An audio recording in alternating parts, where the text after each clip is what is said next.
Batman's Log, October 1st, 2004.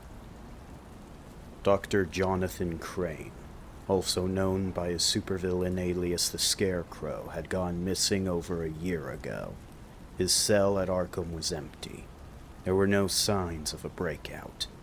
The GCPD and I had both investigated thoroughly, but none of his contacts nor haunts had any activity. I waited in anticipation for his next attack or scheme, but there were no such activities in Gotham. None that led to Scarecrow, anyways. There was only one conclusion. Jonathan Crane had fled from Gotham City. Since then, there was no hint of his presence until last week. Last Tuesday, intel was gathered suggesting that escaped criminal Waylon Jones, also known as Killer Croc, was planning to leave Gotham. After interrogation of his known contact, I found that he was simply hired to deliver Croc a postcard. All that he knew about the card and its original sender was that it was from a town in Maine named Silent Hill. I had only heard vague rumors about a town with that name. Some use it as a verbal stand-in for a place worse off than Gotham. All that, however, is conjecture, and less likely to be brought up than Bloodhaven or Detroit. Records show that the once peaceful town was devastated in a massive fire, some sources even citing a small earthquake. It's since been abandoned, and is the target of many ghost stories and rumors around the area.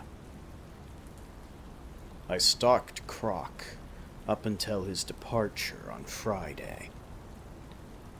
I resisted the urge to capture him then and there on the chance he may lead me to a bigger fish outside of Gotham, if someone might be trying to lure him to a small ghost town so far away. His ride out of town came in the form of a moving truck.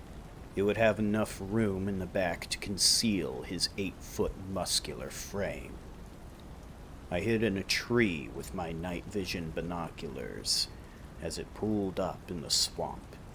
After about an hour and a half of this truck hiding out near Splatter Swamp, Croc finally emerged from the darkness. To my surprise, he wasn't alone. He was carrying a man over his shoulder who was kicking and trying to scream, but the sound was muffled by a cloth gag. As they got closer, I could see through my binoculars that this man was none other than Dr. Kirk Langstrom, also known as the Man-Bat. Croc's men opened up the back to let him in. In his wriggling, Kirk managed to slip his mouth through the gag and began screaming. His screams, however, were not reflective of his situation. He kept going on about how everybody looked like himself, and how the air was filled with bats. His cries didn't make any logical sense, but I had a hunch on why. His panic and apparent delusions were the signature of Crane's fear toxin. Croc took a swipe at his face, but pulled back at the last second. His claws left 2 long scratches on Langstrom's face, from his left eye to his chin, and tore off the red cloth gag. Langstrom went quiet out of fear, and he was tossed in. They took a bridge out of town, heading in the direction of Maine, undoubtedly heading to Silent Hill. I retrieved the cloth gag from the mud and took it in for chemical analysis in the Batcave. My suspicions were confirmed by strong traces of Crane's toxin, but there was something different. Certain elements were at a much higher concentration than normal. Crane must have strengthened his formula somehow while he was gone. I didn't know why he reached out to Croc specifically, seeing as how their relationship has been quite hostile in the past. And I didn't know why Langstrom was needed, but it all seemed to be the makings of a big comeback. My mind was made up.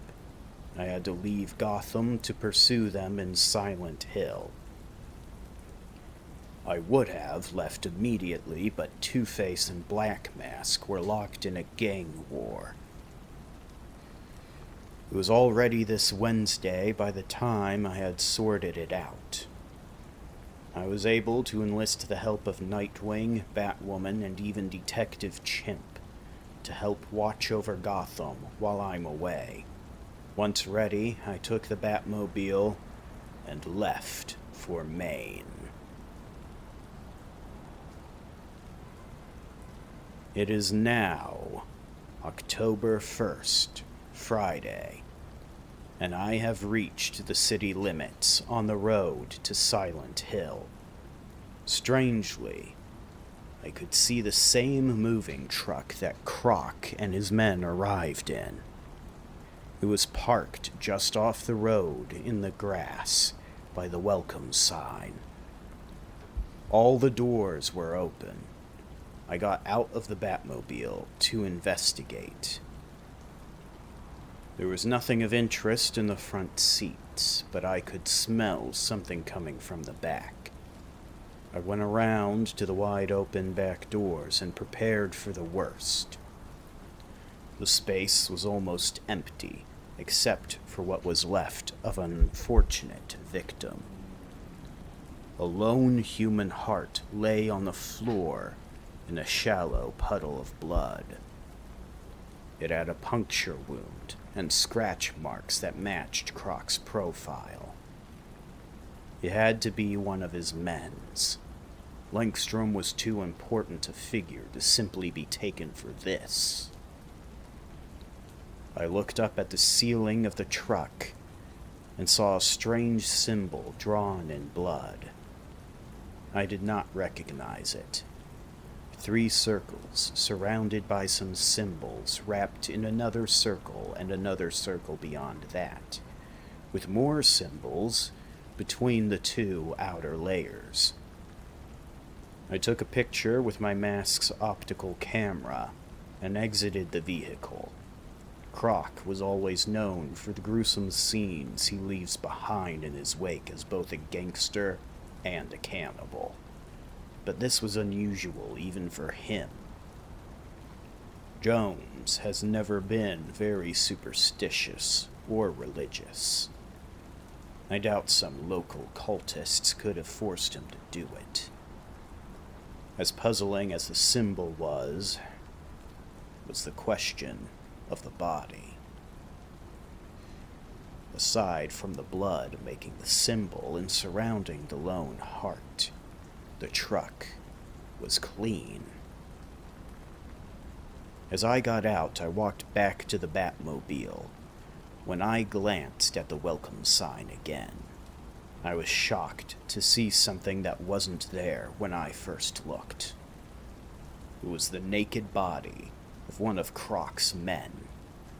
It was twisted and mutilated into the crude shape of a bat, and held in place by long nails. Of course, having a bizarre sense of humor, Croc even made sure to put it in an ironic spot. The sign now reads, "Welcome to Silent Hill. Population, Batman." It seemed impossible for me to miss such a drastic detail on my first look. There were also no noises to indicate it was being done while I was looking in the truck. Not only would it be too loud and take too much time, but it wouldn't be in character for Croc to do something like that behind my back, rather than just attack me.